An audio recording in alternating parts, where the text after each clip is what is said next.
Cuitlatlán por Fermín Alejandro García. Desde 2022 panistas poblanos ya pedían la ruptura con el PRI.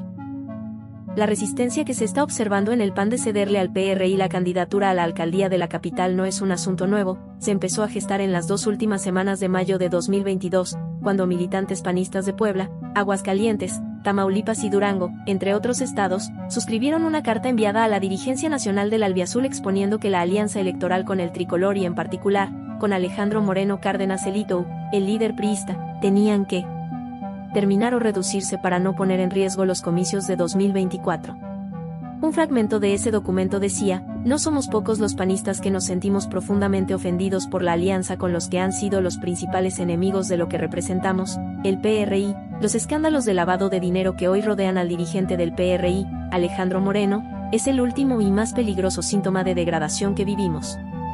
En aquella misiva se pedía terminar ya la coalición con el PRI y el ITO, o en su defecto, que el PAN abogara por quedarse con las principales candidaturas en el proceso electoral de 2024 como una manera de reducir el llamado voto antipriista. ¿Qué es lo que ahora pretende hacer el grupo político de Eduardo Rivera Pérez, el edil de la capital y líder nato del PAN en el estado, que está peleando para que sean panistas los aspirantes a gobernador y alcalde de Puebla en la contienda del próximo año, y al tricolor se le otorguen otras posiciones, como es pelear por espacios en el Congreso de la Unión?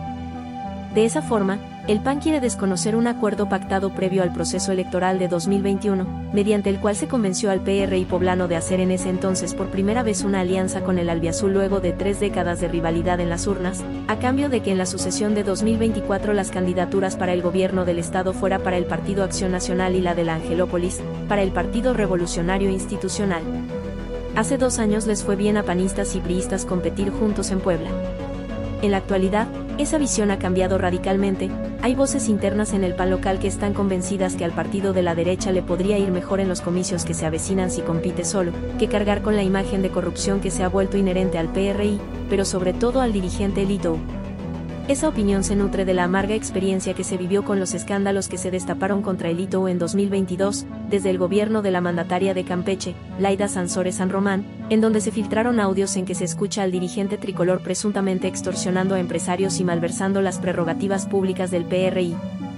Dicho rechazo panista al tricolor parece estar justificado, pues varias de las encuestas que han medido el panorama electoral de Puebla en este año advierten que el PRI carga negativos que van del 40 y hasta el 53%, lo que significa un rechazo brutal de los votantes. Ese lastre es más alto que el registrado en 2010, cuando el tricolor por primera vez perdió la gubernatura y en esa época sus negativos oscilaban entre el 30 y el 35%. Entendibles esas cifras por la mala imagen de Elito del exgobernador Mario Marín Torres, el gober precioso, que está en la cárcel por el delito de tortura, y de Javier López Zavala, el excandidato tricolor a la gubernatura que está en prisión por ser un presunto feminicida. Ahora el PAN está en el dilema de que necesita los votos del PRI para meterse a la competencia de la gubernatura, pero al mismo tiempo le pesa la mala imagen del tricolor, que solo acarrean rechazos del electorado. Un esquema muy complicado. 2022, el año de la debacle de la oposición. ¿Por qué brotó en las últimas semanas de mayo de 2022 el clima de malestar de panistas contra el PRI? Por una razón de mucho peso. En ese periodo de mayo se estaba a unos días de los comicios para renovar mandatarios en 6 estados del país que, hasta esa fecha, eran gobernados 4 por el PAN y 2 por el PRI. Pero las encuestas ya advertían que se aproximaba una monumental catástrofe electoral de la oposición.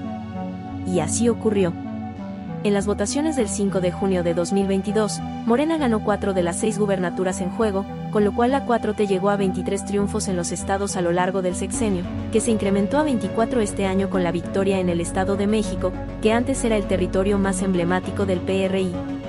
En 2022, Morena le ganó al PRI en una proporción de 2-1 en las elecciones de Oaxaca e Hidalgo, luego de que esas entidades habían sido bastiones priistas.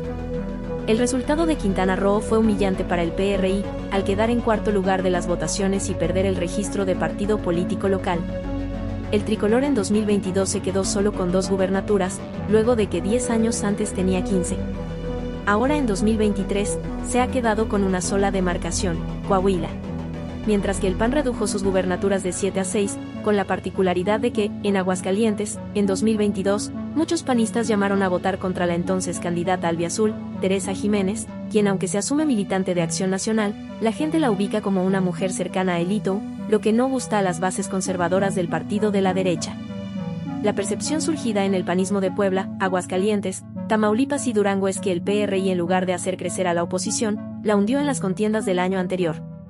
Por eso, en otro fragmento, de la carta de los panistas que se hace alusión en esta columna se leía: la fortaleza de nuestro partido descansa en nosotros, y rumbo al 2024, debemos trabajar para limpiar de manera integral las siglas del PAN. No más alianzas con el PRI, no más votos de confianza a Alejandro Moreno, no más candidatos y candidatas que no representan lo que es el PAN.